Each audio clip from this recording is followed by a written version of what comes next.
A founder just texted me. Just got our first term sheet. If you're new to the game, stop reaching out to VCs until you understand their mindset. And what better way to do that than to watch a real pitch? Peter Fitzpatrick, the founder of Fawn, just pitched Kevin Hartz, the founder of Eventbrite. He's now a VC at A-Star. Kevin has invested in companies like Uber, Airbnb, PayPal, Reddit, just to name a few. So now more about Peter, the founder of Fawn, the first robot to build real lasting friendships to help children process emotions in those tough times in childhood. In this pitch, you'll learn a lot, but specifically 3 things. What's the elephant in the room? VCs are thinking about you, but you're not addressing. The elephant in the room, without a doubt, is will this be effective? What box are they putting you in that you might not want to be in? So this is a substitute for therapy. Which substitute's not quite the right word. I don't think that we'll ever be better than a human. What are they thinking about you after you leave the room? You go into a restaurant and every kid there is like on their iPad in the restaurant and they don't look up. And it would be great if you have this conversational, educational aspect weaved into it. Say to the end where Kevin says, I think you could have spent the whole discussion just talking about those 3 elements. So I'm going to take you step by step through the pitch. We're going to start with actually what Kevin was thinking before the pitch even began. For the interview, I was thinking like, why does Peter have a stuffed animal with him? Because I had no context. I like this space where you can use LLMs and robotics and have this great experience with kids. I love Kevin's honesty about this stuffed animal, but it's great to see that he's excited and open to the space. Let's check out the pitch. We're building the first robot capable of true friendship. I think there's an opportunity to create something that can help people mature emotionally, which is maybe the biggest input to their happiness and success over the long run, in a way that can scale. There's many wonderful people that have entered my life and other people's lives that dedicate themselves to helping other people develop emotionally and mature. But the challenge with that is they can't scale.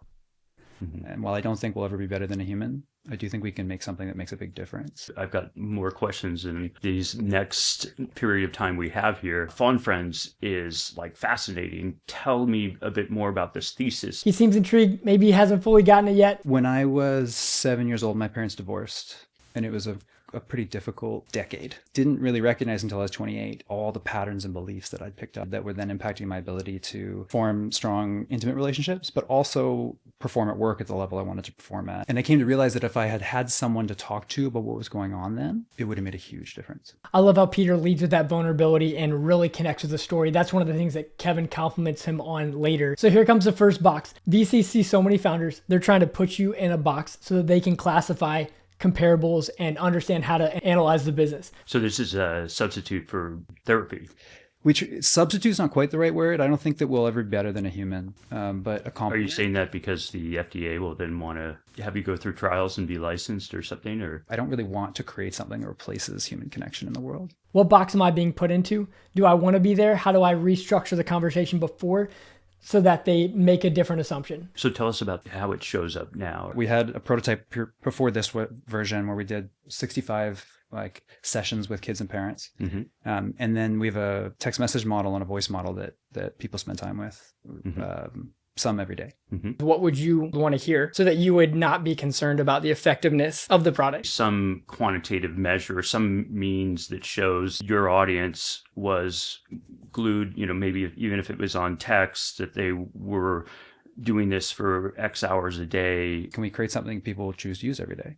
And we have early signals that we can. So there's one customer, texts her plushie in at night. She says hello to her in the morning and communicates with her via text message, takes her to school. She's has autism, so she's still goes to school at 21 and truly cares for her fawn every day. Peter's a master at highlighting the right stories to bring the product to life. What's the elephant in the room right now? The elephant in the room, without a doubt, is will this be effective? Somewhat of a thesis here. Now you've done 65 different live human interactions with some type of model, which want to find out a little bit about. I'm going to switch gears and talk about the go-to-market because, a lot of times these things don't make it, not because it's been developed the right way, but its go-to-market just doesn't hit it. So Peter's been bringing him along. Kevin understands the business, and Kevin just threw out his next biggest concern. To create a character that's worth spending time with, she requires a character. We learned very early that for as long as she is a slave that is just always there for you and everything's happy in her life, she's disinteresting. And so my co-founder, you asked about team earlier, my co-founder is a screenwriter.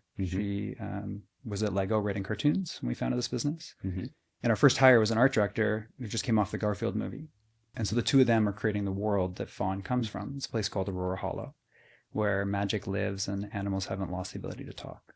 And just this morning, I was on a call with them. We're writing our first film. And that film tells the origin story of why the first Fawn left Aurora Hollow to be with a human. We'll have this infrastructure we can use to apply to other characters or other. Time out. Let's go inside Kevin's head. This is what he shared with me after Peter had left the room about this part. We've got somebody, Peter, who is just an absolute zealot about the space, solving this problem and using this technology, enormous missionary. Peter already has convinced Kevin of his purposeful, mission-driven heart for the business. Once the VC classifies the kind of founder that you are, they're automatically going to start to think of their concerns around those founders. That does not mean that they're not interested in investing. You need to start crafting the pitch to speak against those fears around the persona that they just put you in. Listen to some of Kevin's concerns. Now, of course, there's a downside to that is that, the missionaries are not always thinking in terms of all like the commercial aspects of the business building and just getting out there. The downside analogy would be maybe somebody in like clean tech. Like sometimes you get clean tech founders that really do want to change the world and make the world a better place. Probably shouldn't use the E word. Elon was the commercial one that got electric cars out there first and made a big difference because he was commercial. So you need a kind of combination of both of that. And so I want to see that Peter can be a capitalist, and that's what it takes to, if he really wants to change all those kids' lives. That's what he's thinking. This is what he asked. Now watch how Peter responds. Tell us about the nuts and bolts of the business. When do you start manufacturing it? We've manufactured our first set of the insides here. So this one, we found out they're slightly too big. So we're going through a new mechanical where this part will get smaller. You have a robotics hardware team behind this? Yeah, that's right. So there's a team of 6. Internally? No, we've hired a firm in Dogpatch. Oh, great. Yeah, that's doing the work. How does that make you think different between internal and just full-time? A little bit biased towards having everyone in-house. When you're working across software, hardware, in so many different areas, can be exceptions in that case. The robot isn't what makes us irreplaceable. It's not what other people won't be able to copy. First, on our prototype, we literally bought a toy off Amazon and hacked it. There's no invention in the frame and the computer that speaks. I love how Peter immediately caught that. Kevin was going down a direction to understand if the robot could be the core IP of the business. Peter knows what the core IP is because he's a master of his business, and he immediately pulls the conversation and shares his greater thesis. It's not your core competency. Don't do it. Yeah. So I like that response. So tell us what is. You can think of us as a company that expresses characters through robotics and AI. Mm-hmm. And the hard parts about that are creating a character that's worth expressing. I mean it. We'd schedule these 20-minute sessions, and they would go an hour on average. And their parents are dragging the kids out of the room. Mm. There's 3 reasons why people, users will use Fawn and then stop. The first is that she speaks in a repetitive way. So she sort of proves that she's AI. Mm-hmm. The second is she does something that proves she's not alive, particularly loss of memory. Mm-hmm. And the third is the system just goes down, so it's not stable for some reason. Mm-hmm. Tell us who we. Yeah, so myself and my co-founder Robin, I talked about already, and we know me. Mm-hmm. We have an art director who's working on the story, and then an engineering leader. I don't even know how to describe him. He's just a wicked back-end engineer. Mm-hmm. We recruited him because he built his own open source platform for managing agents. Mm-hmm. And so I discovered him on Reddit. At this moment in time, what are your biggest concerns? And also what are you most excited about? I like this space where you can use LLMs and robotics and have this great experience with kids leaning into it. I'm hearing a lot about the content. Do want to hear more of the nuts and bolts of the business. Hey, he's provided clarity. Check out Peter just laser focuses on that. We opened up a sale just to experiment in August. We sold 108 of them. Mm-hmm. Most of those at $200 and a few of them at $500. Mm-hmm. And we didn't have any subscription organized, and it was just easy. It didn't. We were kind of sell some for 500 and some for 100. The first batch for 200, and did it work with 2 creators to market to their audience and say we've got this thing. Mm-hmm. And so we sold out of the first 100 in August at $200. Mm-hmm. How fast did that happen, by the way, from the time you went live? 2 weeks or 3 weeks. Parents of kids that are neurodivergent are in search of help. If they're fighting with their child every day, mm-hmm. There's almost nothing that's more important. For many of them, there is nothing that's more important. That's incredible traction, by the way. To see how fast they sold out, Boom, I want to learn more. And tell us about that 100. The common theme among them all is that emotional regulation is a challenge. So some people might call that tantrums, but their children struggle to not react emotionally, but some struggle with it more, and some parents are more disturbed by it than others. I see just such passion for the problem and the consumer, which is like what you probably want in a founder. Without a doubt. I mean, Peter is passionate and engaged and obsessed with solving this problem, but you don't want to overlook the other aspects of the business. Like, will it be a straight hardware sale? Will it be a subscription? Will you be shipping them this year? I love this. Kevin is super intrigued by the business and he's like, I want more. Tell me more. And then I throw tantrums, so I might need Fawn. we all have those. Another category. Mm-hmm. We will ship them this year. The number we ship is a question that I have to figure out, like what's the right amount.